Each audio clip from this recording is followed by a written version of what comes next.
नमस्कार मित्रांनो, स्वागत आहे तुमचं आपल्या फ्रूटफुल रेसिपीजमध्ये। आज आपण ज्वारीची भाकरी बनवणार आहोत। तर ही भाकरी कशी बनवायची, ह्याच्यासाठी पीठ कसं चुरायचं, जर तुम्ही नवीन शिकणारे असाल तर हा व्हिडिओ तुमच्यासाठीच आहे। नक्की व्हिडिओ शेवटपर्यंत बघा। भाकरी बनवण्यासाठी इथे मी 1 वाटी ज्वारीचं पीठ घेतलेलं आहे। याला व्यवस्थित मिक्स करायचं। थोडं थोडं पाणी घालून हे पीठ असं चुरून घ्यायचं आहे। खूप जास्त पाणी यामध्ये घालायचं नाही, नाहीतर हे पीठ आहे ते पातळ होतं आणि भाकरी बनत नाही। तर त्यासाठी ह्या स्टेप वापरायच्या। अशा प्रकारे आपण भाकरीचं पीठ चुरून घेत आहोत। जेव्हा तुम्ही भाकरी बनवाल तर तुम्ही ही अशाच प्रकारे पीठ चुरून घ्यायचं आहे, म्हणजे होणारी जी भाकरी आहे ती मऊ होते, लुसलुशीत होते आणि जास्त कडक होत नाही। त्यामुळे अशा प्रकारे पीठ चुरून घ्यायचं आहे। पीठ चुरत असताना थोडं पाणी सुद्धा लावायचं आहे, म्हणजे कोरडं पीठ हातात येत नाही, व्यवस्थित त्याला चिकटपणा येत नाही। त्यामुळे थोडंसं पाणी घालून आपल्याला हे चुरून घ्यायचं आहे अशा प्रकारे। आता आपल्याला याचा उंडा बनवून घ्यायचा आहे। तर ह्या पिठामधला मी अर्धा भाग पिठाचा बाजूला काढून ठेवणार आहे, म्हणजे आपली जी भाकरी आहे त्या भाकरीपुरताच मी उंडा बनवून घेणार आहे।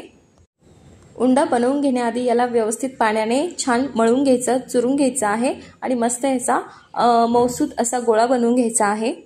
अशा प्रकारे मी मस्त उंडा बनवून घेतलेला आहे। आता याला हातावरती हळूवारपणे आपल्याला गोल असा आकार देऊन घ्यायचा आहे आणि याला वरून असा पाण्याचा हात सुद्धा लावून घ्यायचा आहे।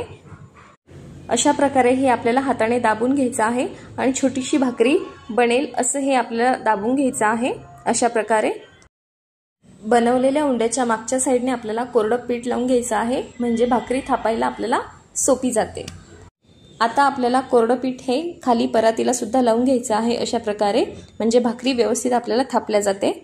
तर अशा प्रकारे आपल्याला ही भाकरी थापून घ्यायची आहे आणि हाताने त्याला सरकवून सुद्धा घ्यायची आहे अशा प्रकारे।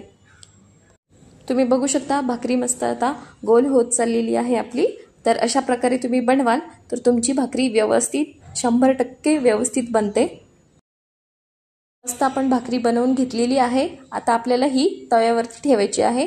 जेव्हा तुम्ही भाकरी बनवता त्याच्या अगोदर तवा आपल्याला तापत ठेवायचा आहे, म्हणजे तवा व्यवस्थित तापतो। भाकरी भाजायला किंवा शेकायला आपल्याला जास्त वेळ लागत नाही। त्यामुळे तुम्ही जेव्हा भाकरी करायला घेता तेव्हाच तवा गॅसवरती ठेवून द्यायचा। भाकरी तव्यावरती टाकल्यानंतर वरून अशा प्रकारे कोरडं पीठ दिसतं, तर ते दिसू नये किंवा भाकरी व्यवस्थित शेकल्या जावी यासाठी आपल्याला वरून थोडंसं पाणी घालायचं आहे। अशा प्रकारे मी पाणी घालून याला छान असं फिरवून घेत आहे। भाकरीला वरून छान पाणी लावून झालं की याला थोडा वेळ आपल्याला भाजू द्यायची आहे, भाकरी छान अशी शेकू द्यायची आहे। तर 2 मिनिटांनंतर आपण छान अशी भाकरी उलटून घेऊया।